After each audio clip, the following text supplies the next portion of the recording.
원외, 그러니까 현역 의원이 아닌 국민의힘 당협위원장들이 매일매일 관저로 가서 뭐 불법적인 영장 집행을 막겠다, 대통령 체포를 막겠다고 했고, 그런 원외 당협위원장 말고도 자발적으로 나선 이들이 있어요. 바로 뭐 하얀 헬멧을 쓴 이른바 2030 백골단이라는 단체가 있는데요. 그런데 오늘 이례적으로 국회에서 기자회견을 열었습니다. 화면을 만나보겠습니다.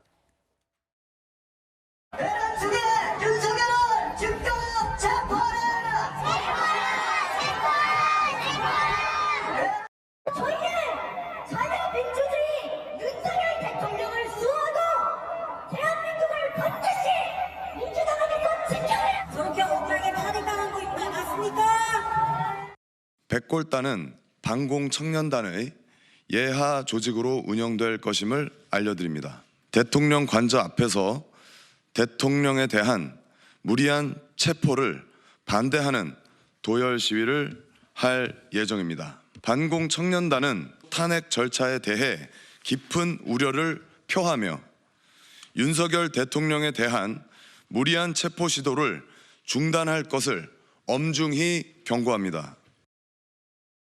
이 백골단이라는 단체를 잘 모르실까 봐 제가 먼저 설명을 드리면, 과거에 뭐 1980년대, 90년대 시위대 진압을 체포했던 경찰 부대를 다르게 이제 흰 헬멧 썼다고 해서 백골단, 경강은 보호대를 착용했다. 근데 이제 이게 다시 부활한 셈이 돼서 민노총의 불법 체포 시도를 막기 위해 조직이 됐다. 그런데 이제 오늘 저 백골단, 앞으로도 한남동 관저 주변에서 윤 대통령 체포를 막겠다는 기치를 내걸고 지금 활동 중인데요.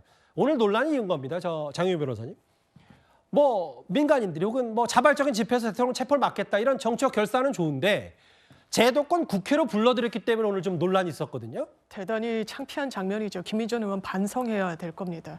백골단이 상징하는 게 뭡니까? 국가 폭력의 한 단면을 상징하고 있죠. 부끄러운 줄도 모르고 국회로 들어와서 시민들을 겁박합니까? 우리가 가만히 있지 않겠다고? 불법 체포 민노총이 합니까? 아니요. 대한민국 법원과 대한민국 공권력이 하는 겁니다. 그걸 막아서는 사람들이 문제가 있는 거죠. 그러면서 폭력을 불사하겠다는 뉘앙스를, 그것도 국회에서 김민전 의원이 빌려준 그 회관에서 한다는 게 대한민국의 현실인 거. 사람이, 시민들이 생각은 다를 수 있습니다. 하지만 폭력은 용인될 수 없는데 이 시류에 편승하는 정치인들, 이런 시민, 일부 시민들, 한 줌도 되지도 않는 이 극우들 정말 반성해야 됩니다. 몇 가지 제가 좀 순화하자면, 뭐 극우를 뭐 한 줌이라고 표현하셔서 뭐 그 부분은 뭐 다른 생각을 가지신 분들도 있고, 또 하나 뭐 백골단의 이름을 따온 거지 뭐 폭력을 대놓고 표방했다라고 볼 수 없으니까 제가 장 변호사 말씀은 그거 정도는 바로 잡을 텐데, 다만 김민전 의원이 예약을 해줬고 국회 소통관에서 이 단체가 저렇게 메시지를 냈다 관련해서 또 하나 속보가 들어온 것 같아요. 제가 읽어보겠습니다.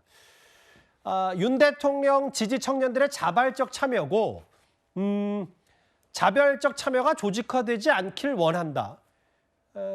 반공청년단이라는 명칭에 동의하지 않는다라고 했고, 그 사용 동의 안 한다고 했어요. 좌파의 명분을 준다. 백골단 명칭은, 그 부분은.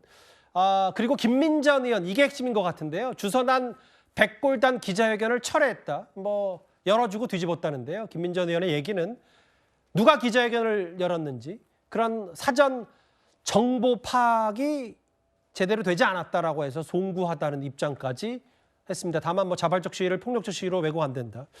뭐 일종의 해프닝이었는데, 김민전 의원의 얘기까지 좀 속보로 만나봤고요. 이 얘기까지 저희가 차례로 짚어봤습니다. 속보로 어느 정도 가름할 수 있을 것 같습니다. 일단 정리를 하겠습니다.